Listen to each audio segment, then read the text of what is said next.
Distinguished guests, please welcome the Honorable Lloyd J. Austin.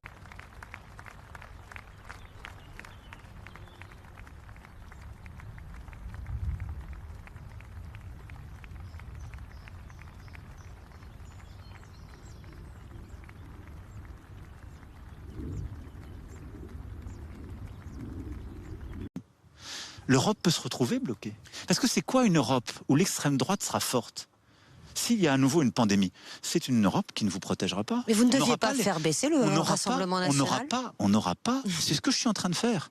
Là, en parlant, en essayant de convaincre. C'est-à-dire que vous n'aurez pas... Mais moi, je suis sur les idées. Je ne veux pas commenter les sondages. Je suis là pour parler. Je suis là pour défendre mes idées. Et donc, si demain, l'extrême droite a une minorité de blocage en Europe, vous n'aurez pas une Europe des vaccins. Ce sont des gens qui vous donneront la chloroquine ou le vaccin Spoutnik. Si demain, vous avez l'extrême droite qui a une minorité de blocage en Europe, c'est une extrême droite qui pourra arrêter le prochain plan de relance que nous avons voté malgré eux. Et d'ailleurs, pour ce qui est de la France, malgré toutes les autres listes qui ont toutes voté contre. Si vous avez demain l'extrême droite qui a une minorité de blocage en Europe, face à l'immigration clandestine que nous subissons, vous n'aurez plus les textes qui nous protègent parce qu'ils croient à la réponse nationaliste et pas européenne. Mais si demain, et donc ce que je dis, c'est que nous devons le 9 juin nous battre pour défendre ceux qui se battent pour l'Europe parce que l'Europe nous protège. Donc ça veut dire qu'il y a une demande. Chaque fois qu'il y a une demande, on a regardé puisqu'on veut aider. La deuxième chose qu'on doit se demander, c'est est-ce que c'est quelque chose qui est un facteur d'escalade? La réponse est non. Aller former quelqu'un dans la zone ouest, qui est une zone libre en Ukraine, ça n'est pas agressif à l'égard de la Russie. S'ils sont tués. Mais aujourd'hui, s'ils sont ciblés et tués. Mais pourquoi voulez-vous que ce soit en soi un facteur d'escalade?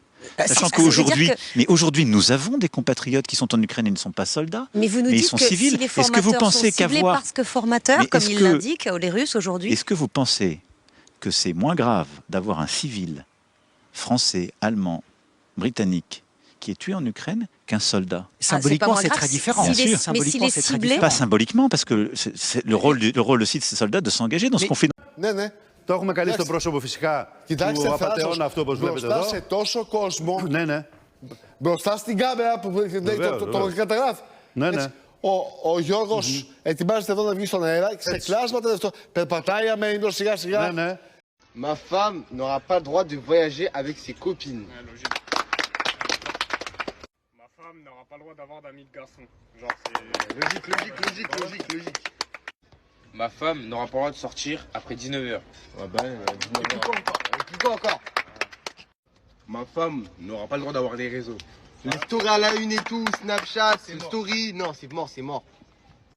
Ma femme n'aura pas le droit de travailler dans des JD, Quick, Foot Corner, Foot Le Elle n'a pas le droit de travailler tout court, elle n'a pas le droit de travailler quoi.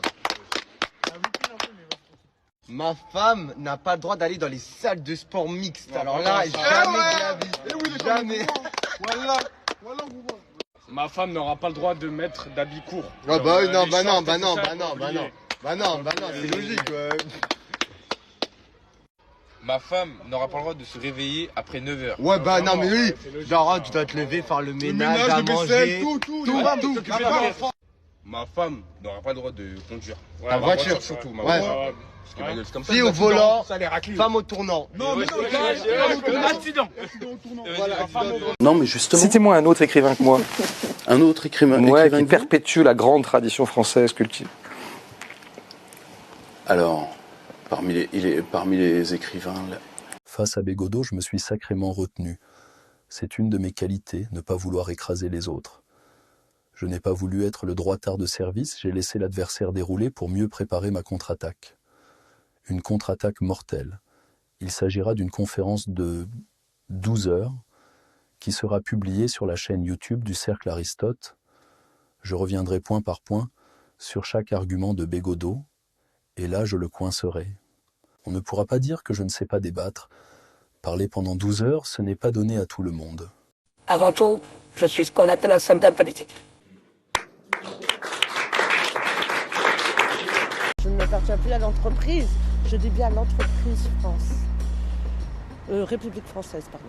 Je ne contracte pas parce que je n'ai pas signé de contrat avec cette entreprise. Vous êtes et vous appartenez à l'entreprise République française présidence, nous non. Je n'appartiens plus à l'entreprise République française présidence. Voilà. c'est tout. C'est aussi simple que ça. Mais pourquoi vous dites que la République française est une entreprise? Ah ben parce que je vous propose de faire des recherches. Ça paraît compliqué à comprendre alors qu'en fait c'est tout simple. C'est parce qu'il faut faire des recherches, il faut faire vos recherches. Et pour mieux comprendre. Quel a été le déclic pour vous Le Covid. Le déclic de tout ça, c'est le Covid. J'ai été suspendue. Et les restrictions de liberté. On a trouvé bizarre qu'il y avait cette atteinte à la liberté fondamentale de pouvoir respirer librement et de se déplacer librement. Parce qu'on a quand même marché sur la tête pendant le Covid. Vous dites que vous ne contractez pas avec la République française, mais vous touchez le chômage, vous touchez des aides pour votre arrêt maladie, donc finalement... a cotisé. Ah non, mais on a cotisé pour. Et bien la cotisation, c'est une forme de contrat, non? De contrat. Mais c'était bien avant de découvrir ce qu'il y a. Alors, avec qui, avec quoi vous ne contractez plus? Au niveau des impôts. Vous ne payez plus vos impôts? On ne veut plus en payer. Alors on payait avant, maintenant on ne veut plus en payer, donc on envoie des lettres comme quoi on ne veut plus rentrer dans le système. Vous avez l'impression d'être sorti du système? Bien sûr. C'est votre nouvelle carte d'identité? Et permis de conduire. Pour vous, ça c'est une carte d'identité et un permis de conduire en même temps? Bien sûr. Se soumettre, c'est accepter la domination, c'est accepter la suprématie. Donc on est où là? On est devant chez nous, entre guillemets, puisque nous sommes locataires.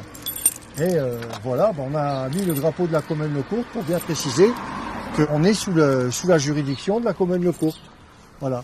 Qu'est-ce que ça veut dire Commune Le Court? Tribunal de droit commun. Ça reconnaît les êtres humains vivants par le biais de ce tribunal de droit commun qui est régi sous les lois naturelles universelles. Là, vous m'avez perdu là.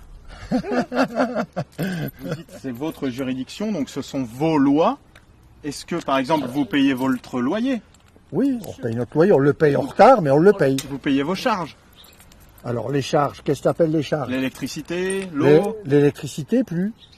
Vous payez plus l'électricité? On a envoyé un courrier au directeur d'EDF pour demander comment se fait-il que toutes les factures étant en kilowattheure, alors que dans le journal officiel du Code civil français, celle qui est retenue et qui est légale, c'est le coulomb et le joule.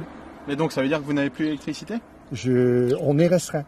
Ça vous attire des ennuis, finalement, de contester à ce point? Alors, c'est pas des ennuis, parce que, en fait, ça permet de révéler tout ce qui va pas, en fait. Tout ce qui est pratiqué, ce qui est illégal. Mais j'ai l'impression que vous récitez beaucoup des discours tout faits. Est-ce qu'il vous arrive quand même de douter? Non. Je crois en qui je suis et je crois en ce que je fais parce que c'est mon chemin.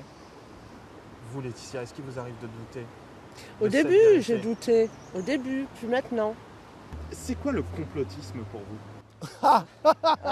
Ça, c'est le mot à la mode.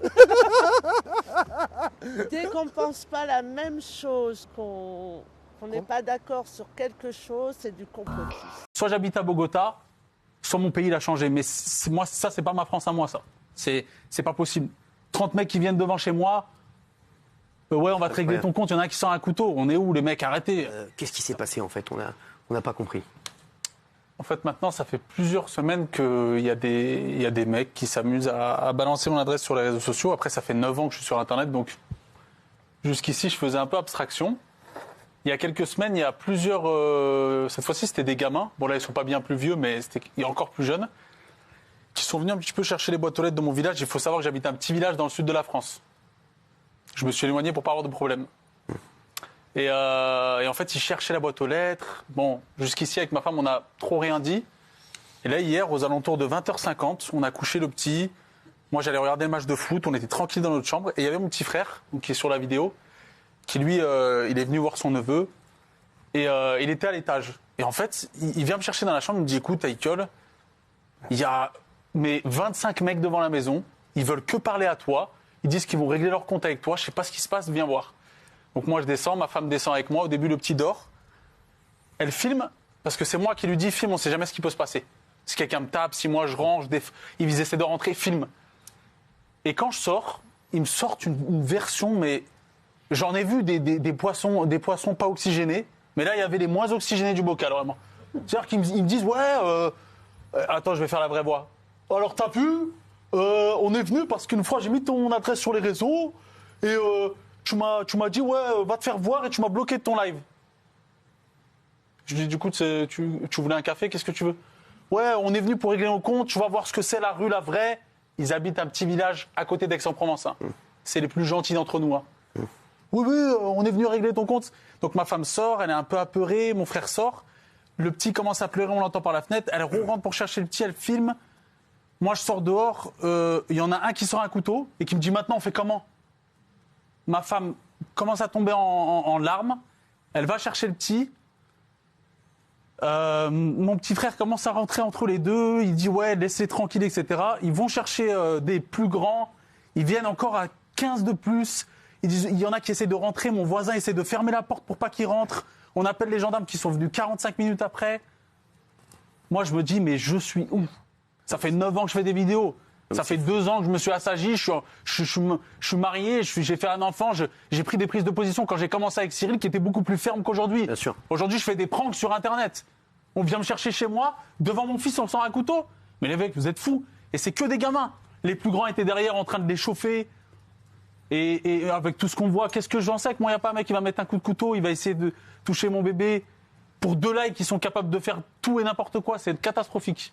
Catastrophique. Qu'est-ce qu'on fait d'eux? Est-ce que c'est pas plus normal de leur donner la place qu'ils devraient avoir ici?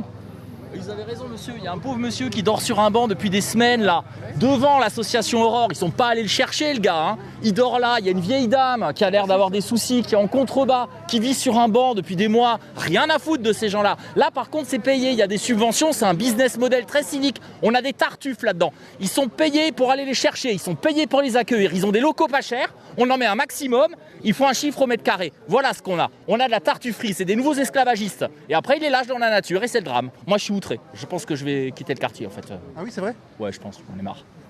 C'est partout pareil. Et on a beau se mobiliser. L'État n'en a strictement rien à faire. L'État est complice. Je pense que là, c'est pas Hidalgo. Ça va beaucoup plus loin. Je pense qu'on est dans un choix qui a été fait par l'Union européenne d'une politique migratoire. Et on s'imagine masquer la merde sous le tapis en en foutant partout. On va en foutre à la campagne, on va en foutre dans toutes les villes de France. Je pense que là, là, c'est révélateur. Alors là, on va nous dire que c'est un quartier de riches, mais ils vont pas le mettre dans le nord 16e, ils vont le mettre dans le sud 16e. Là, vous avez des familles, là, vous avez des cadres, vous avez des gens qui travaillent pour avoir leur salaire. C'est pas des rentiers ici. Un facho, c'est un mec de gauche. Les fachos, ils sont de gauche tous. Vous les regardez, ils sont à Sciences Po. Nous, on est conservateurs. C'est pas pareil. Peut-être réactionnaire. Un peu, certainement. Mais on craint, on croit, et on veut maintenir l'identité. Il fallait pas coloniser alors? Ah, mais si, c'est le retour de flamme. Si, parce que c'est le retour de flamme. Eh oh, on les a vaccinés, on les a éduqués, on a construit des routes. Et moi, je suis né en Algérie. Alors vous allez pas me la faire, vous allez pas me convaincre. On a laissé un pays impeccable. Quand vous demandez aux Algériens qui sont sur place, ils sont victimes d'un régime à la con qui les exploite depuis 60 ans. Les dirigeants, ils viennent se faire soigner en France. Et les pauvres Algériens, ils n'ont rien à bouffer et ils ne peuvent pas se faire soigner. Alors, ça suffit. Bah c'est justement pourquoi ne pas les non. Qui restent chez eux, qui développent leur pays. Ou alors qu'ils appellent les Russes ou les Chinois. Bah, ils vont devenir français. Non. Les Chinois aussi, ils n'en veulent pas. Les Japonais non plus, ils n'en veulent pas. Jamais on a reproché aux Japonais d'être racistes. C'est homogène chez eux. Ok? Et l'identité, c'est pas fait uniquement pour les Palestiniens, c'est fait aussi pour les Gaulois. Mais si entre nous, c'est un peu délirant parce qu'on devait parler de l'Ukraine, de la guerre. Je sais, on a pris du temps, mais vous pouvez conclure sur l'Ukraine si vous le souhaitez. Allons-y, allez, on y va. Pierre Lareton. Tout ça n'a aucun sens.